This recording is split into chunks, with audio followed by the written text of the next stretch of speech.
Thank God it's Friday. I don't know why we say that. I think it's left over from school. But I guess it's always nice to thank God for something.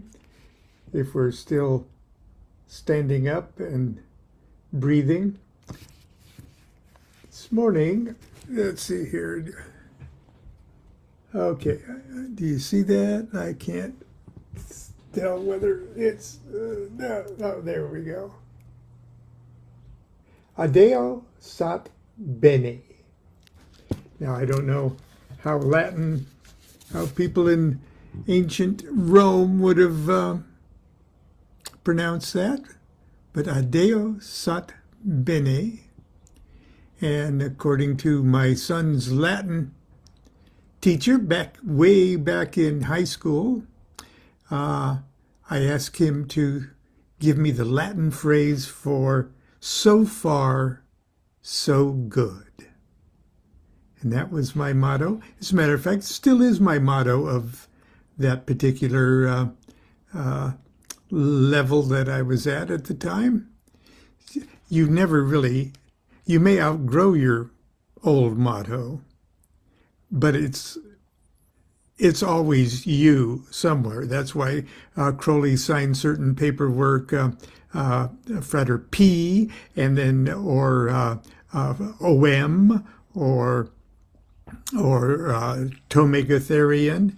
He didn't stop being Frater P when he became OM and Old Sanufa or Risaji or any of that. You take it all with you. So, but for anyway, for many, many years, I couldn't think of a better way to express just where the hell I thought I am, and I wanted to be, positive about the whole thing.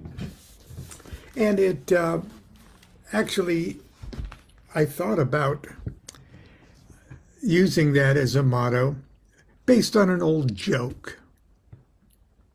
And the joke went something like, there was a fire in a large, very tall skyscraper, okay?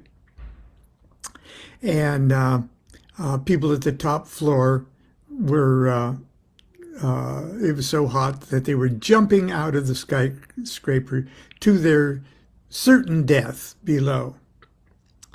And somebody in the middle of the building saw all these people dropping past his window. And I don't know how the joke sets it up, but the guy asked, "Are you okay?" as he's falling. And the guy says, "So far, so good." So, and the joke is, it's not the fall that kills you, it's stopping at the bottom. But anyway, so far so good. It's one of my mottos, and I even enshrined it in my my stamp that has the OTO lamin on it. Okay, Lon Milo DuQuette stamp. Point of all of this is what we started yesterday with an excerpt. I'm going to read a little more excerpt from Homemade Magic, which will hopefully be back in print before I hit bottom. Hopefully within a year or two. About your name as your first magical motto. And I'm going to pick up kind of where I left off yesterday, because I'm so lazy that I only use my own name as my magical name. I could have, I'm Tau Lamed or Lamed, as my archbishop's, official title. You always start with a T, a Tau, a cross, And I'm well, of course, I'm Rabbi Lamed Ben Clifford and other things. But I always thought it was incredibly corny to say, I am Frater Dust in the Wind, or I am Frater Pompositus, or something like that. And maybe on an official level, you do identify yourself in magical organizations by your magical name, and for very good reason. But when asked, "What's your magical handle?" My magical handle is Lon Milo DuQuette, and for reasons I'll probably explain here. It's got a lot of stuff going for it, but mostly because my father told me, and I don't know why, I wasn't a big mystic or anything. He said, don't ever change your name. It's a magical name. Don't change the spelling. Don't change the capitalization. But anyway.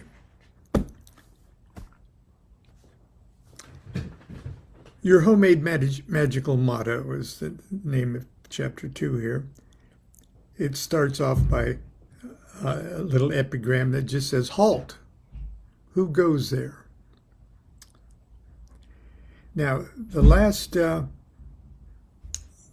little sentence of the chapter before says, go ahead, roll up your sleeves on your magical robe and start faking it till you make it. Start right now by pretending you know who you are. It's easy. You begin by renaming yourself, by giving yourself a new, homemade identity, a magical motto. There's no time like the present, and that's more than a cliche, it's a cosmological fact. It's time to give yourself a magical motto. But before you go changing things, I want you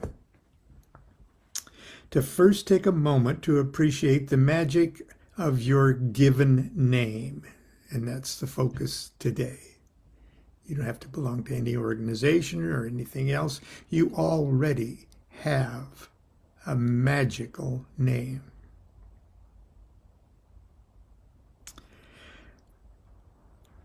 Let's see here. But before you go changing things, I want you to take a moment to appreciate the magic of your given name, because in actuality, it is your first and most powerful magical motto. I'm lucky. I like my name.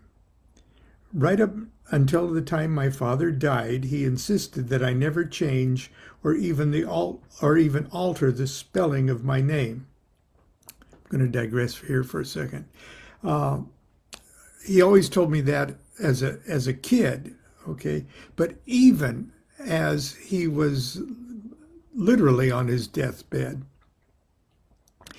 he reminded me to never change my name. And it wasn't because, it was because of what I was doing for a living, okay? I was a recording artist, okay? I was making albums with Epic...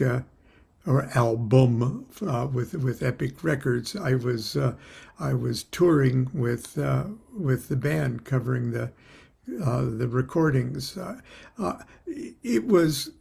I was in a position where lots of people changed their names professionally. Musicians changed their names. I was attending acting school at the Lee Strasberg Film and Theater Institute. There was a real possibility that I was toying with the idea of changing my name, and my father really didn't want me to do that. So, as a child, I complained to him about Lon Milo being so weird and different. You have a magic name, he insisted. Don't ever change it. Don't even change the spelling or the capitalization. Now, Dad certainly wasn't a Kabbalist or a mystic, so I'm not sure how he was defining the word magic. But he was very serious and insistent. Your given name is profoundly magical. Your name is the magical incantation that evokes you. Think about it. The sound of your own name brings you alive to the awareness of yourself. When you're in a public place or a room full of people and you hear your name being called, what happens in your mind? Here am I, or here I am, you say in your soul.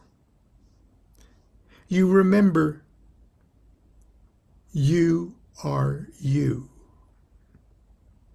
You identify yourself to yourself. You acknowledge the presence of your life, your existence. The sound of your own name wakes you up. And that's precisely what a magical motto should do. If you already have a magical motto, you might consider coming up with a new one. Go ahead, don't be shy. Think about renaming yourself. Make it something that sounds cool and perhaps even a little pretentious. The best magical motto is a word or phrase that represents your current understanding of the universe and reality, or expresses the loftiest goals and aspirations you have right at this moment in your spiritual evolution. As time passes and you grow wiser and more insightful, you'll most likely want to trade in the old motto and choose a new, improved one that more accurately reflects your increased level of enlightenment, not to mention your expanding capacity for pretense. So, are you ready to start pretending you know who you are? Then get serious or transcendently silly for a moment and think about the absolute highest spiritual concept or aspiration you can dream up. It doesn't have to be short. Go ahead and name yourself Frater, all the power in the universe is inside my head. Or that would be Frater ATPITUIIMH.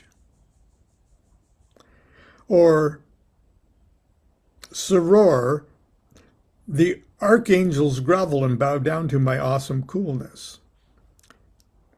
TAGABDTMAC. Or sibling, I don't care what you think about my tie, I'm going to wear it. IDCWYTAMTIGTWI. You'll probably want to choose something less silly than these examples, but don't worry about it. Don't worry about it sounding too audacious, corny, or pretentious, because chances are anything you think of right now will be profoundly inadequate. For the time being, you just have to be temporarily comfortable with identifying yourself with that word or statement. Just pick a motto and stick with it until you outgrow it. Now, I mean that, okay? And if you, those of you who are watching on Facebook, I would be curious if you decided to, after this little talk, to upgrade your own magical motto. If you do, leave a message that we can, and share it with all of us, okay? I can always tell when Constance has changed her motto. A new little sign appears suddenly on the kitchen altar of our refrigerator door. As a matter of fact, there's a picture of the refrigerator door with Constance's mottos and her doodad things. That refrigerator is currently out in the carport there, or whatever that thing is, rusting away. Anyway, her first motto was beauty, growth, and balance. A few years later, she became Sister So What. For years after that, she simply identified herself with the prime number 83 because of something she read in Aleister Crowley's essay on numbers, where he wrote, 83, consecration, love in its highest form, energy, freedom, amrita, aspiration, the root of the idea of romance plus religion. Pretty damn good motto in that number.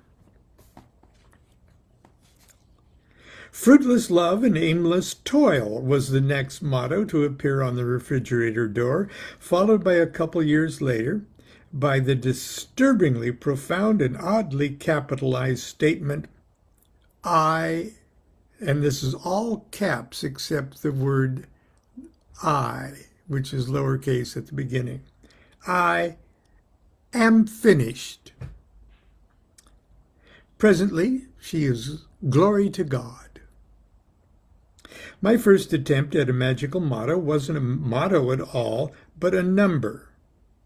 My father's admonition never to change my name got me thinking about the Kabbalistic virtues inherent in the letters of my own name. I converted the letters into their Hebrew equivalents using a chart that similar to this. Oh, it's no big thing, but there it is, and you see the Lon Milo DuQuette crudely, roughly translated into Hebrew, the Hebrew numbers to the side there, and they all add up to 444. Lon adds up to 150. Milo adds to 150, and DuQuette adds up to the gross number 144, and they all add up to 444. Gross, get it? 144. Okay. Some of you need to be reminded about what a gross is. Okay. There are other ways to use Hebrew letters to spell out Lon Milo DuQuette, but to me, this was the simplest and most straightforward rendering of the name. If you haven't done that with your name yet, do it. Do it right after this. I was absolutely thrilled that my magical name added up to such a cool-looking number. It was like 444. It's like a poor man's 666. I consulted a table of important Kabbalistic words and their number equivalents, and to my disappointment, I discovered that 444 was not a number to get too excited over. Multiples of 111 are always nice, and there are many ways to play with 444 that generate material to meditate on. And that's really the only reason that you're doing any of this shit, okay?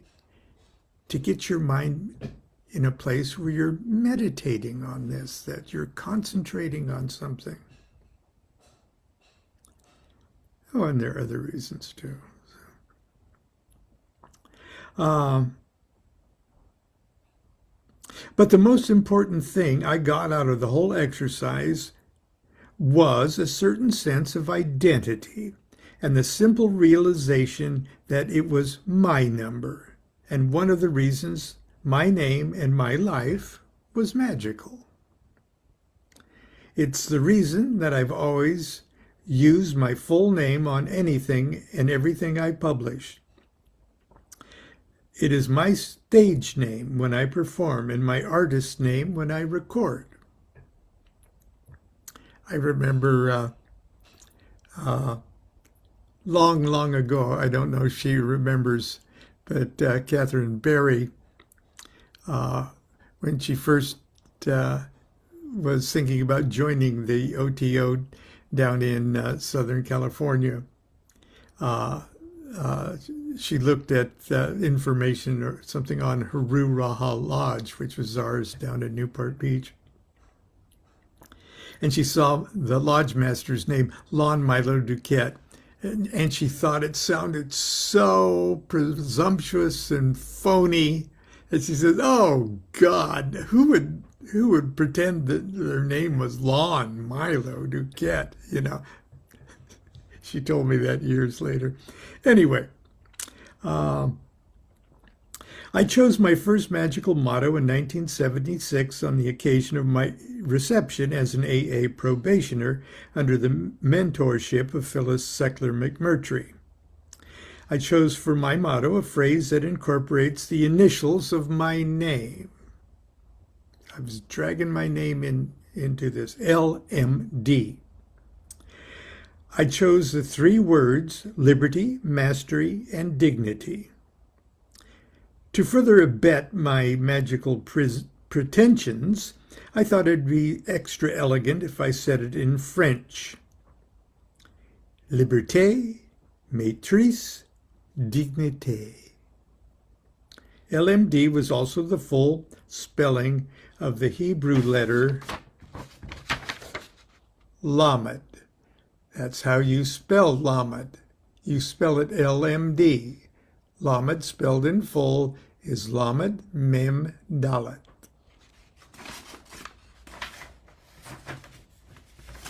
Which is traditionally assigned to the tarot trump Justice. You see, L, Justice. Okay. I felt my life could use the balance and discrimination the card represents. 1 year later, when it came time for me to advance to the grade of neophyte, I had grown more thoughtful and a little less pompous. The ordeals and challenges of my probationary year had humbled me a bit, and my quest had become seriously personal and almost painfully simple. In what was becoming for me an increasingly complex universe, I realized my only refuge, my only defense and protection, my only, hang on for a second, hope for survival, my only hope for eventual self-mastery rested on my ability to make and keep my spiritual aspirations as innocent and pure as possible. I chose the motto, purity of aspiration, and again rendered it into French, pureté de l'aspiration.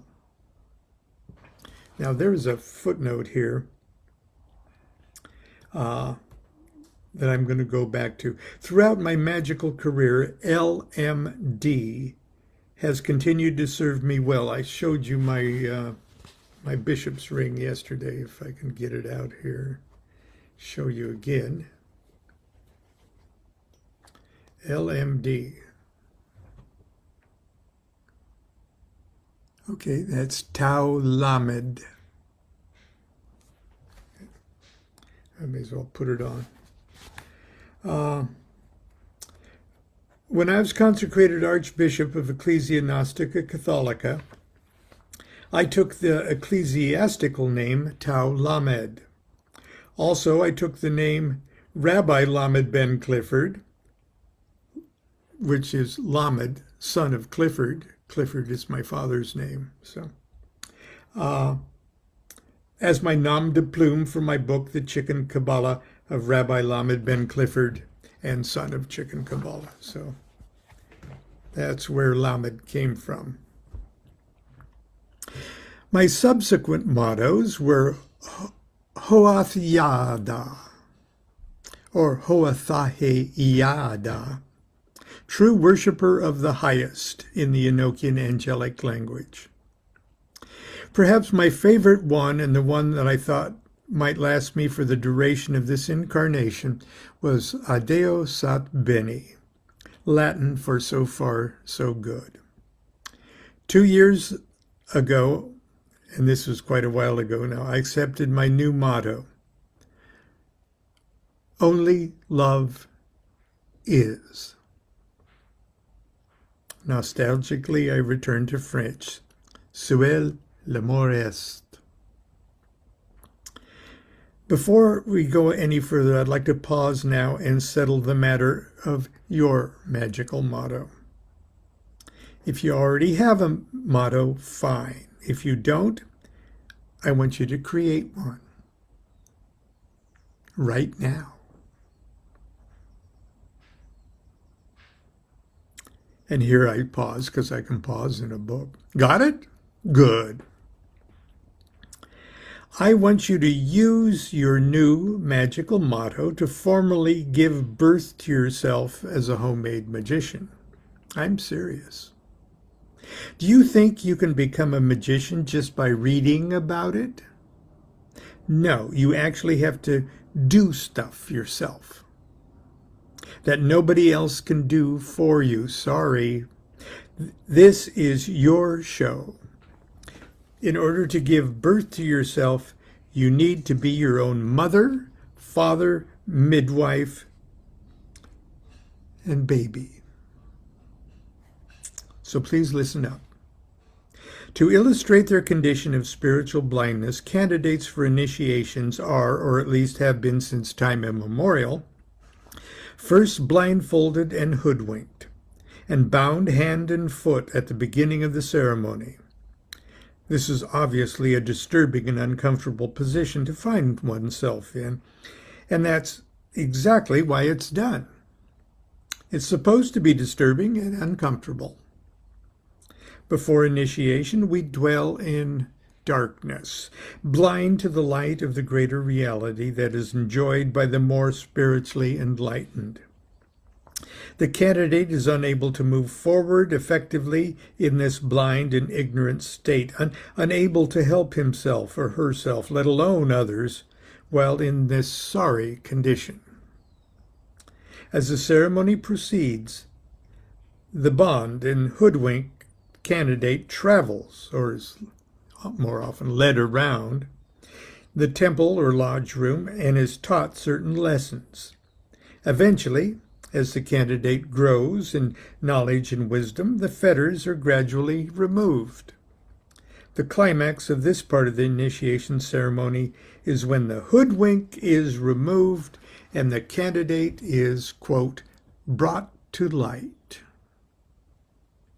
But before this supreme moment, the candidate must first take an oath. It's a scary thing, being obliged to take a solemn oath in a ceremony like this. After all, you're making some very serious promises to people you can't even see while being tied up and completely at their mercy.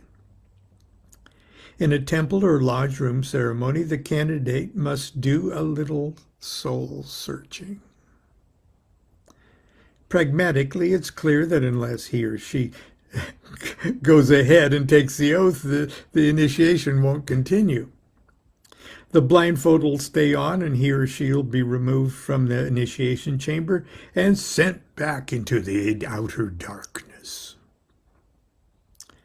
Almost always, the candidate dutifully proceeds to repeat the oath, no matter how it's worded. Because in truth, he or she is mildly confident that nothing too bad will happen. Unless you've read ahead in this book, you're not sure exactly what you're going to promise in the oath you're about to take. But hey, don't you trust me? I hope you said no. Come on, even though you think it's silly, take the first step in your homemade initiation. It's disarmingly easy, and it'll only take a moment. Start by taking a deep breath and pretending you're in the presence of the supreme intelligence of the universe. Because you really are. Now recite the oath out loud with full magical intent. Then, if you don't see anything in the oath that you object to, sign it right here in this book using your new magical motto. If you don't like this oath, cross it out and make up another homemade oath. Then recite it and sign it. And here's the oath that I've provided in the book that's currently out of print. Oath. I, your magical name, in the presence of all I hold sacred, do hereby accept absolute responsibility for my own condition of darkness and ignorance, and solemnly acknowledge and declare that ultimately only I can bring myself to light.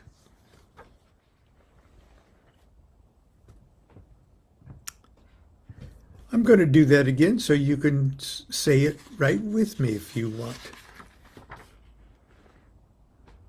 Raise your right or left hand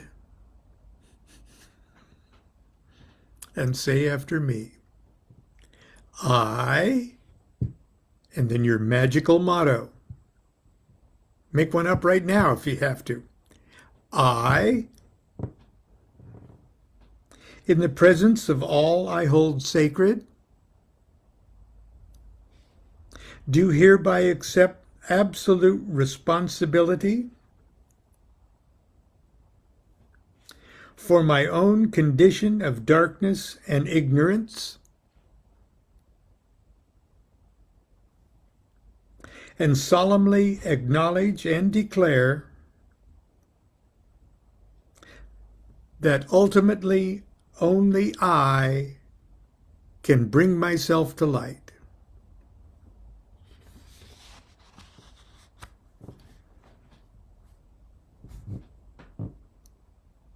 There, wasn't that easy? It has only taken you countless incarnations, plus the number of years, hours, and seconds in this current life to get to this moment. Congratulations, the hardest part's over. You're off to a good start and now properly pretending you know who you are. You're now ready to undergo the ordeal of initiation. And where do you go to be initiated? How about initiating yourself right at home? Okay, I want to show you sort of a worksheet here, okay? You know, if you want to start working on your name, sort of write it in a column, just like I did here. The far left column there, and then I put the tarot card that goes with it, because I think there's a message there. The name Lon. O-N means a lot of stuff. Okay, it's the root of ontology, or the study of self, even.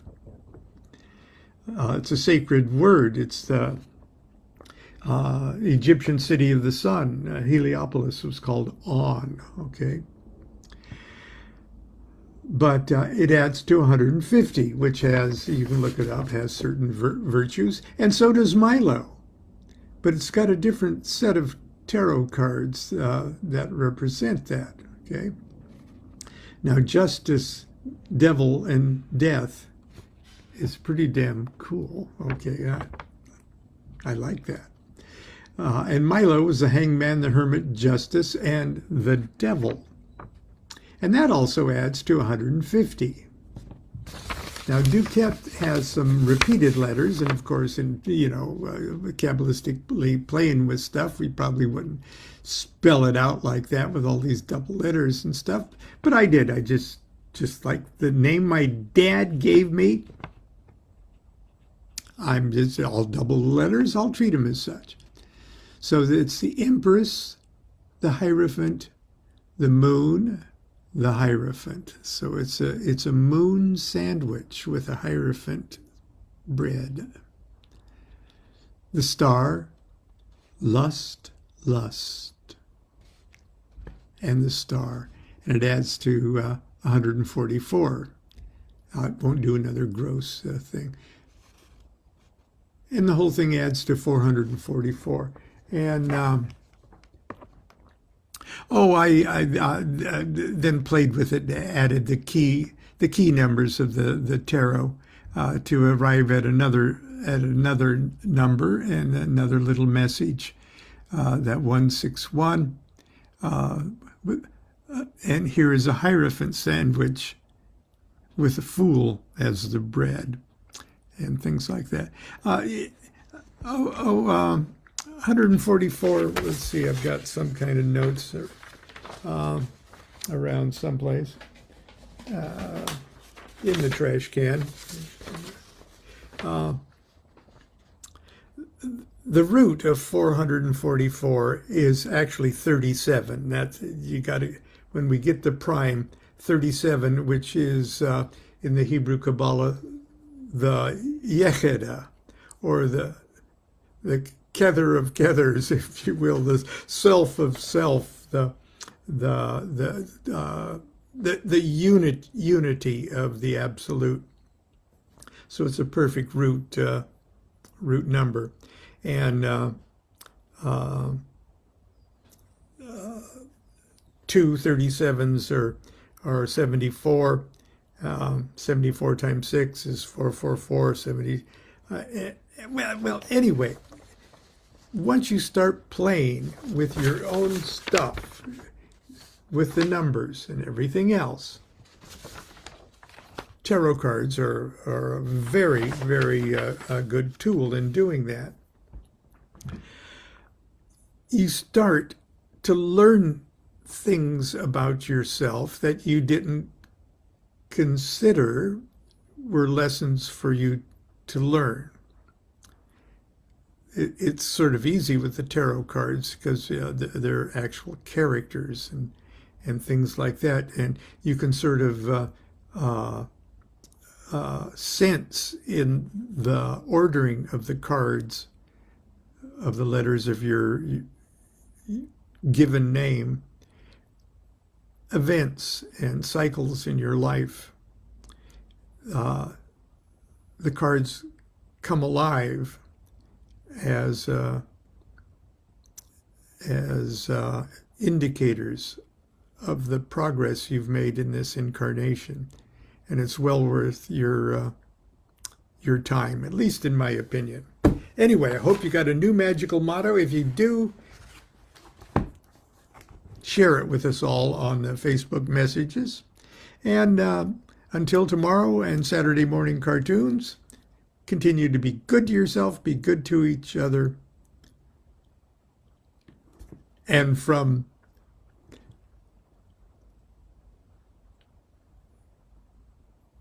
Suel l'amor est. Do what thou wilt shall be the whole of the law. Love's the law, love under will.